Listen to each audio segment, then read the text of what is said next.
Pagpasok nyo ng hotel lobby, merong mga kiosk.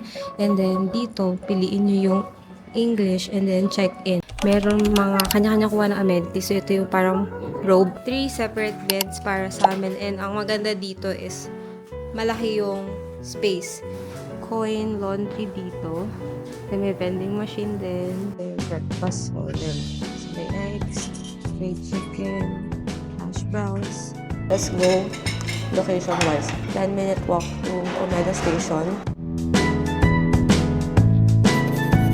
Hey everyone, this is Den. I am back again with another video, and this is actually our first official day here at Japan. So we're here at Hotel Kansai. So I'm about to check in and show you guys around. Alright? Let's go! Pagpasok nyo ng hotel lobby, merong mga kiosk. And then, dito, piliin nyo yung English and then check-in. And then, right after that, i-enter yung booking reference number sa... Booking hotel reference number sa Agoda. And then, mag-i-input ka na ng mga details mo. So, sa case ni Ryan, siya kasi nag-book. So, details niya yung lumabas. So, in-scan yung passports niya. And then, dineclare na meron siyang other 3 guests, which is kami. So, in-scan din namin yung mga passports namin. And then, nag-ask na if ilang keycards yung ibibigay. So, 2 lang naman yung need namin since overnight lang yung ating stay. And then, yun, mag-provide na siya ng resibo dito. Receipts, tapos ang lumabas is yung breakfast tickets, yung tapos yung wifi yung mga password. wifi, Then resibo. So yun, tapos dito lalabas yung room card. Kita nyo ba? Sorry, ayan, room card, and then dito yung passport scanner. Alright? Tapos dito, after mag check-in doon, kanya-kanyang kuha ng amenities. Ito yung parang robe, I think, pantulog. Tapos hairbrush, mga vanity, pantale, and then cup for your panggargle. And then over here, libre ba to? Meron silang welcome coffee. So from 1,400 to 2,400.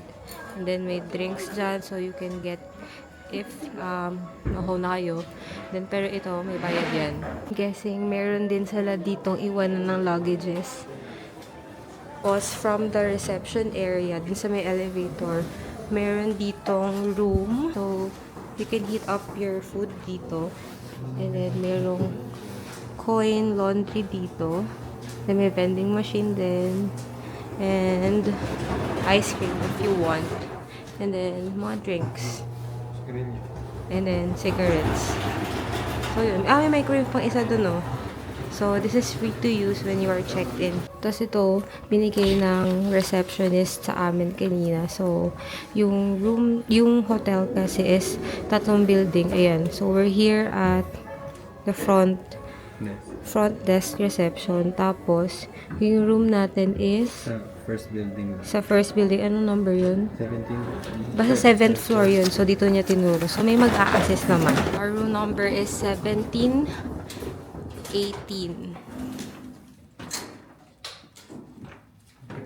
Room tour time. So, pagpasok mo, dito yung door. Tchanan! Ito na yun. Merong bedroom sleepers na pwede nyo gamitin. Of course, remote. Blower, thank God may blower, may kettle. And then, 3 separate beds para sa amin. And ang maganda dito is, malaki yung space for the luggages. So, pwedeng mag-open sabay-sabay. Kasi, di ba sa Japan, limited lang talaga ang space dito. No? Tama, Rai? Yeah. So, yun. So, buti na lang. Although, isang gabi lang din naman kami. So, hindi rin namin masyadong maximize yung space. Then, may TV na hindi naman ito magagamit for sure. May mirror dito. At least, may mirror. And then, dito, hindi ko alam kung window to. Teka. Tiyanan! Walang nakita. Oh, wala. Huwag na tayo mag-attempt. So, walang view. Wala talaga. Ayoko na din buksan kasi malamig eh. Tapos, may aircon but I am not sure if malamig lumalabas dyan. Hindi ko alam. Or, pwede ba yun? Heater? Siguro sa aircon nila. So, yun. Ayan. CR, ito na yon, sobrang small. So, of course, yung Japanese toilet. And then, may tissue naman nakasama. Towels. Yan, oh, may bath towel. Tapos, mayroong mga free na shampoo conditioner that you can use. Syempre, bawal nyo iuwi yan kahit natatanggal yan ng ganyan. And then, very small bathtub. Tapos, may hot and cold naman to. So, yung sink, nakadiretso na dun yung shower. So, ayun na nun. And then, may mirror. Yun na. Tapos, dito, may sabitan ng mga clothes. Pero may ref dyan. And then, outlets, ito, one.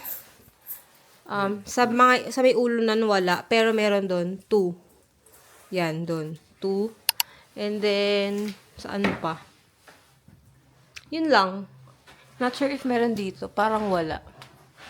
Okay, so upon checking, Wi-Fi speed, so medyo mabagal, 1.22 Mbps. So, if you're planning mag-work, I think this might not be the hotel for you. So, thankfully, meron naman kaming travel Wi-Fi na mas mabilis. So, yun na lang siguro yung gagamitin namin. Dun sa map na binigay, merong co-working space. Siguro try natin check later tonight kung kamusta yung Wi-Fi speed doon. Pero if here dito sa room, sobrang bagal. 'Di ba? Ayan yung reception area.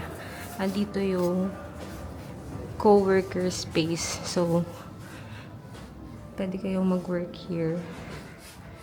So, mas malakas yung Wi-Fi speed dito kaysa sa taas.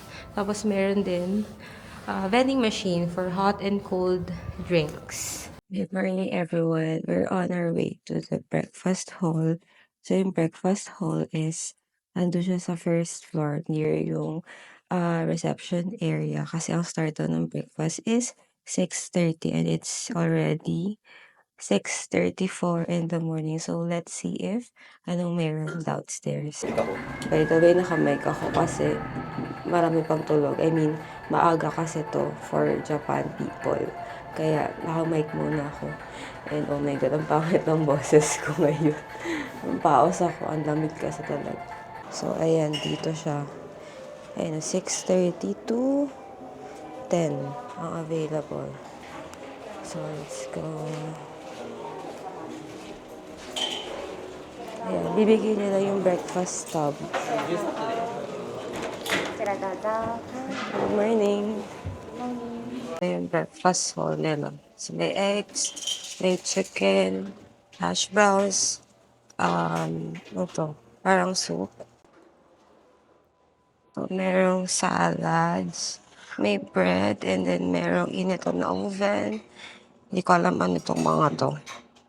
So, meron tofu, marinade tomato, of course, cooked rice, and fermented soybeans. And then may mga ano dyan. Ano ba tawag dyan? No, kimchi. Hindi yan kimchi. Ewan ko ano yan. Ano ba ito? Yeah, there's kimchi. And then, may soup. So, meron dito curry soup. This one, I think, is a miso soup. Tapos, ayan yung bowl. And then, may another soup here. But, I'm not sure. Parang creamy na soup. So, yan.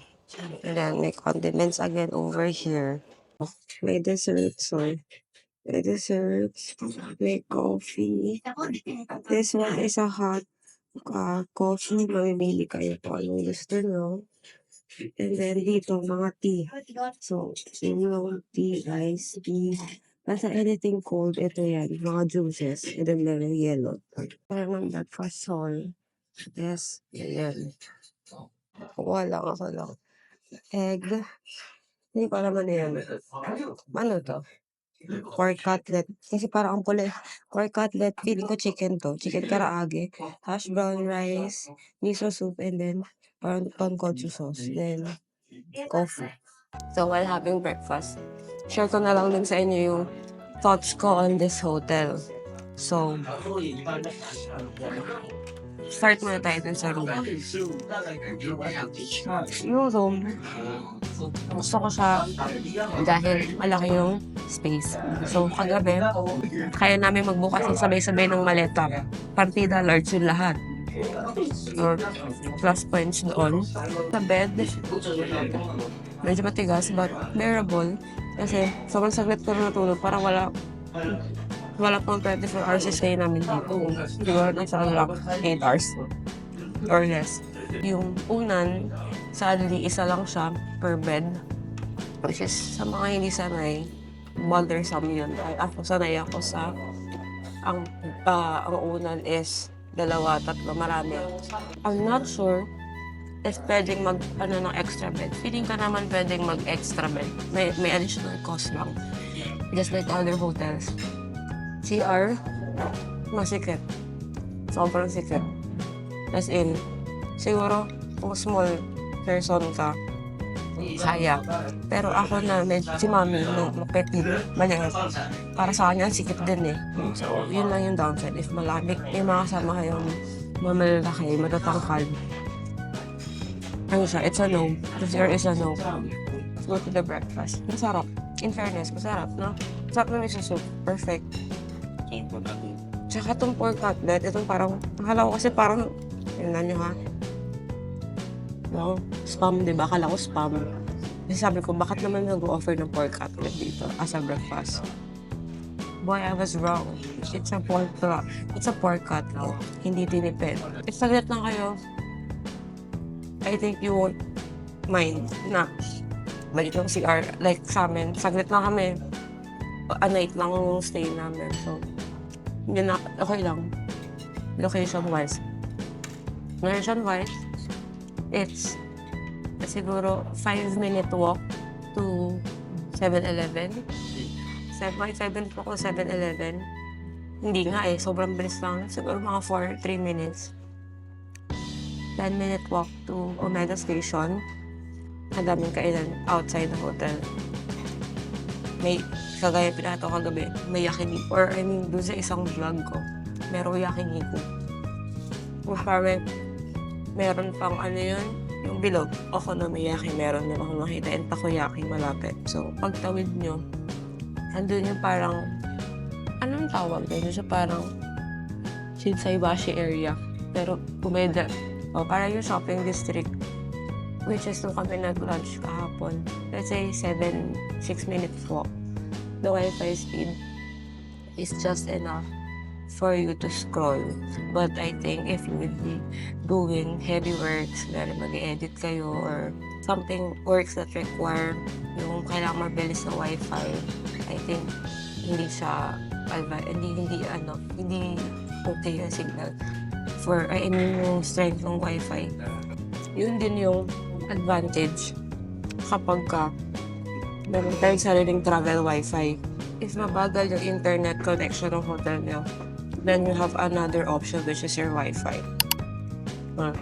Travel recommends baka naman sa lahat ng trips ko, travel recommends talaga yung go-to Wi-Fi ko. Even sa office, yung office mates namin, yun talaga yung ginagamit namin Wi-Fi. Ito yung check-out process. So, click nyo lang English, check-out. Please insert your room card. A query is in progress. One Please at a wait a time. moment. Your room card will be issued. This card functions as your room key. Done. So easy. Thank you very much. Please enjoy your stay. And that is it for our hotel vlog, and I hope I was able to cover everything. And please let me know if you have any questions and comment them down below, or you can message me on my social media accounts flash on the screen. Again, this is Dan Villapia, giving you contents, everything and anything under the sun.